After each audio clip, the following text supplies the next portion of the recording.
Oke pemirsa, kembali lagi di Hidup Sehat bersama Dr. Ekles. Nah, di segmen kali ini kita akan membahas yang lagi related nih sekarang. Cuaca panas pasti identik dengan sinar UV. Dan katanya sinar UV ada yang efek baik ataupun efek buruk ke kulit. Nah, kita mau tanya benar apa enggak dan bagaimana cara melindungi kulit kita dari efek buruk sinar UV. Saya tidak sendiri, saya bersama dengan Dr. Nenden, spesialis kulit dan kelamin. Apa kabar dokter? Halo, kabar baik. Gimana Ekles, baik juga ya? Baik dong, saya selalu ya. Betul, tapi panas banget. Setuju ya. Dah. Tadi kita di luar panas banget dan memang sangat berpengaruh terhadap tubuh kita ya, termasuk kulit kita ya. Betul, ya? betul sekali. Setuju ya. Dan memang kita cuaca panas identik juga dengan sinar UV ya dokter Ya, betul. Ya? Dan mungkin pemirsa juga pernah baca atau udah tahu bahwa sinar UV sebenarnya bagus juga kan untuk imunitas. Ya, betul. Vitamin D. Vitamin D.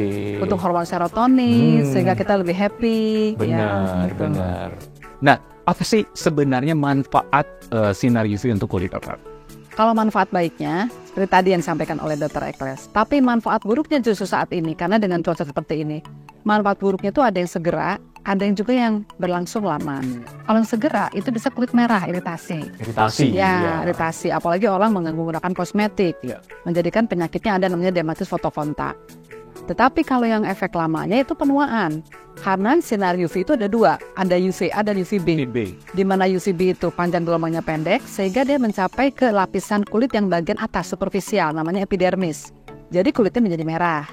Nah, tetapi kalau yang sinar UVA itu lebih panjang gelombangnya, sehingga dia mencapai ke bagian lapisan kedua kulit, lapisan dermis. Di mana di situ ada kolagen, tidak tahu ya. Jadi kulit menjadi penuaan. Tentunya menjadi kering dan juga tidak lupa menjadi flek. Menjadi hiperpigmentasi ya. Pigmentasi, betul. Itu yang tidak disukai juga oleh khususnya kaum wanita. Tapi kaum laki juga dapat tuh. Iya, itu. Jadi bisa terjadi penuaan dini. Penuaan dini. Juga flek hitam pada wajah. Betul, flek hitam pada kulit, kering juga, busik. Iya. Jadi ternyata banyak sekali banyak sekali, betul, dan berkerut ya. Dan berkerut. Karena kan kulit adalah organ terluar kita yang melindungi ya. Dan paling luas dari tubuh kita. Dan bukan hanya muka saja. Kalau yang terbukanya leher, ya leher pun kena. Kalau yang terbukanya punggung tangan juga kena. Nah, seperti itu. Nah, menarik dokter. Ya. Mungkin membahas soal jenis sinar UV. Tadi kan ada sinar UVA. Betul, UVB. Betul. Kalau dulu kan katanya ada matahari yang baik jam 9 pagi ke bawah, nggak apa-apa panas-panasan. Betul. Nah, menurut dokter gimana deh? Apa sih jam terbaik? Nah, sebenarnya itu hanya disarankan 10-15 menit saja. Justru kita harus menghindari yang paling panas, yaitu jam 10 sampai jam 2. Tetapi dengan keadaan seperti sekarang, itu dari jam 8 sampai jam 4. Karena panas sekali ya, keadaan sekarang ini. Nah, yang terbaik sebetulnya sebelum itu, tapi hanya cukup 10-15 menit untuk mendapatkan efek baiknya dari matahari. Ya, karena kalau kita kelamaan jadi tan, menjadi gelap kulit kita. Iya. Ya, dan ini mungkin menjadi paradigma di masyarakat dokter. Kalau kita dulu kan harus kena matahari, supaya daya tahan tubuh meningkat. Betul, karena meningkatkan imunitas kan, tahan tubuh. Betul. Tapi cukup 10-15 menit. Ya, betul, yang terlalu lama. Karena kalau terlalu lama jadi kulitnya menjadi tan, menjadi mudah menjadi coklat. Apalagi orang Indonesia itu kan tipe kulitnya tipe mudah yang menjadi coklat. Iya. Dan bisa ada efek-efek buruk tadi ya. Betul. Flek, penuaan dini ya. Ya. Nah, ini nih yang sering ditanyakan di masyarakat, fakta mitos. Katanya sinar UV kalau kontak ke kulit bisa menyebabkan kanker kulit. Betul, fakta itu. Fakta. Karena begini, di kulit itu ada sel namanya sel melanosit. Itu penghasil melanin yang menjadikan gelap.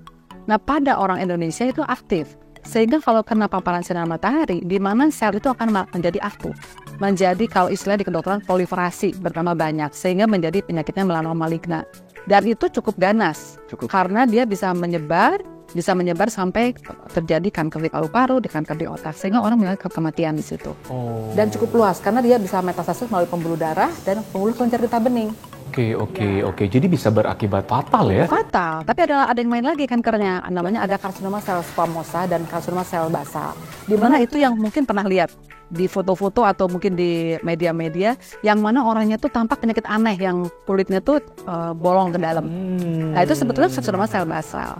Jadi biasanya pada petani, pada orang-orang yang banyak kena paparan matahari, ya, atau orang-orang yang bekerja di luar yang terlalu lama. Tanpa perlindungan. Ya. Pokoknya itu kanker kulit lah ya, apapun jenisnya ya. Betul, apapun jenisnya. Ya. Oke, dokter, ada kan istilah sunburn ya? Ya. Betul. Kebakar ya kulit? Betul, terbakar. Kontak langsung sinar UV ya? Betul, jadi kulitnya akan kemerahan, yang kemudian nanti itu berlangsung cepat, biasanya dalam waktu 6-24 jam. Jadi begitu terbakar, dia nggak langsung merah biasanya. Menunggu antara waktu seperti itu. Oh. Jadi kulitnya ada kemerahan dan rasa gatal, rasa perih. Betul. Iya. Apalagi kalau kita habis di pantai. Di pantai, berenang, kena air laut, semakin. Itu harus perlu diobatin kalau ada masalah ya. Nah, ini berhubungan dengan aktivitas yang apa boleh buat? Ada kan aktivitas atau pekerjaan yang harus kena matahari. Betul. Gimana sih caranya supaya terhindari dari sunburn-nya? Nah, dia tetap harus menggunakan pelindung. Pelindung pertama adalah menggunakan sunscreen. Dia harus memilih sunscreen tepat untuk jenis kulitnya. Karena ada jenis yang kulit berminyak dan untuk yang kulit kering. Itu harus dibedakan. Harus dibedakan. Betul. Kemudian dia harus menambah tambahan. Menggunakan tambahannya seperti misalnya menggunakan payung, atau menggunakan topi, atau menggunakan tangan yang panjang. Dan yang penting pada penggunaan sunscreen itu dia harus berulang-ulang penggunaannya. Ya, jadi bukannya sekali, tapi dia ulang. Dan penggunaannya pun dimulai 15 menit sebelumnya. Agar dia terserap dengan baik ke kulit. Jangan langsung dipakai, langsung kena matahari. Jadi harus minimal 15 menit digunakan, baru dia bisa kena paparan matahari. Dan menggunakan tambahan tadi. Seperti itu. Jadi dia ada payungnya, ya, topi, dan Jadi menggunakan pelindung, sunscreen, dan bisa gunakan payung, topi tangan panjang, yang fisik ya. Betul. Tapi SPF berapa sih dokter yang tepat biasanya? Memang disarankan 30 kan ya. Minimal ya? 30 minimal, karena dia bagaimana dia kekuatannya untuk melindungi dari paparan sinar matahari. Memang ada banyak juga orang yang menggunakan SPF 50. Tapi kalau lihat dari kekuatannya itu berbeda sedikit sih. Antara 97% untuk yang 30 dan yang 50-98%. Tapi yang penting adalah pengulangannya aplikasinya. Di mana pengaplikasiannya untuk yang 30 itu sekitar 2 jam atau 3 jam diulang. Sedangkan untuk yang 50 3-4 jam diulang. Oke. Nah ini yang harus dinotis atau diperhatikan oleh pemirsa bahwa apalagi yang beraktivitas di outdoor ya. Betul. Harus di-reapply atau di aplikasi berulang ya. Betul. Dan khusus mungkin untuk pengguna sepeda motor ya. Dia harus menggunakan juga sarung tangan. Ya, atau misalnya wanita yang sering setir mobil. Nah, itu pun harus juga menggunakan sarung tangan tambahannya. Nah, dokter, tadi kan berkaitan dengan penggunaan sunscreen pada waktu kita di luar ruangan. Betul. Nah, ini pasien ada ataupun pemirsa di rumah bertanya-tanya, kalau kita beraktivitas di dalam ruangan, perlu nggak sih menggunakan sunscreen? Nah, tergantung ruangannya. Jadi kalau ruangannya penuh dengan kaca, itu pasti dia menembus. Jadi harus. Dan memang sebaiknya, walaupun dalam ruangan tetap menggunakan sunscreen. Karena bukan hanya matahari saja, tapi ada blue light. Ya, blue light itu perlu kita waspadai. Iya. Karena secara logika kan di siang hari kita nggak pasang lampu tetap terang ya. Jadi sinar UV tetap masuk ya. Tetap masuk. Ya, jadi tetap harus menggunakan. SPF-nya? SPF-nya ringan 15 juga nggak apa-apa. Nggak masalah ya. 15-30. Yang penting pelindungannya. Setuju.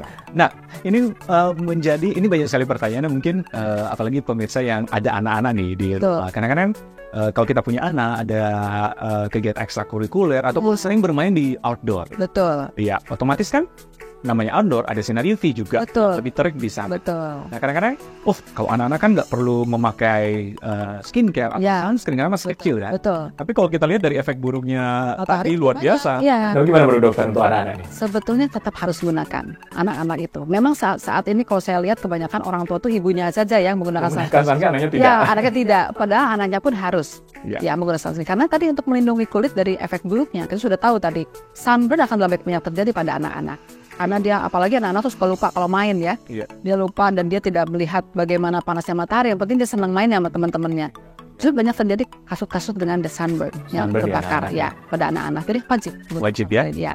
SPF-nya 30 cukup. Asal tadi diulang tetap harus diulang aplikasinya. Reapply. Betul. Nah, menarik banget nih dokter, pembahasan tentang sinar UV yang dalam arti kata simpel mungkin, tapi ternyata bisa berdampak untuk kulit kita ya. Betul. Nah, bagaimana cara perlindungan dokter? Apakah kulit di wajah sama dengan kulit daerah lain? Betul, sama saja. Sama saja. Jadi yang namanya kulit tetap harus dilindungi. Kalau yang terpapar, yang terbuka, tetap harus menggunakan sunscreen. Tapi kalau mataharinya memang tinggi sekali, ditambah dengan tadi penggunaan pakaian dan pelindung lain. Ya. Oke, dokter, terakhir nih, bagaimana tips kulit tetap sehat di musim panas ini, dokter?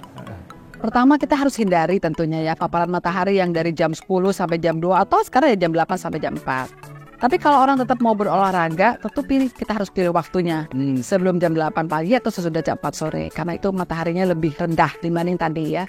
Selanjutnya juga harus menggunakan sunscreen. Ya, sunscreen itu penting. Dan juga jangan terlalu lama kena matahari, 10-15 menit. Harus juga banyak minum karena menyebabkan dehidrasi.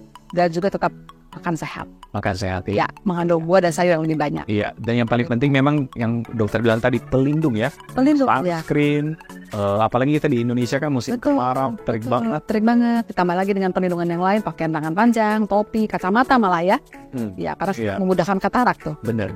Kacamata bukan cuma gaya. Ya, betul. Melindungi juga, betul. Ya. Setuju banget, dokter. Oke, dokter. Terima kasih banyak, dokter. Sama-sama. Informasinya sangat menarik. Betul. Sehat selalu, dokter ya. Ya, baik. Oke, pemirsa, demikianlah perbincangan saya dengan Dr. Nenden. Jadi pentingnya menjaga kesehatan kulit, apalagi dampak dari terkena sinar UV secara langsung. Salah satu tipsnya menggunakan sunscreen. Nah, segmen ini sekaligus mengakhiri jumpa kita di rangkaian episode Hidup Sehat bersama Dr. Ekles. Tetap saksikan Hidup Sehat bersama Dr. Ekles setiap Jumat jam 9.30 untuk mendapatkan informasi kesehatan yang bermanfaat dan tentu saja terpercaya untuk Anda. Hanya di TV One.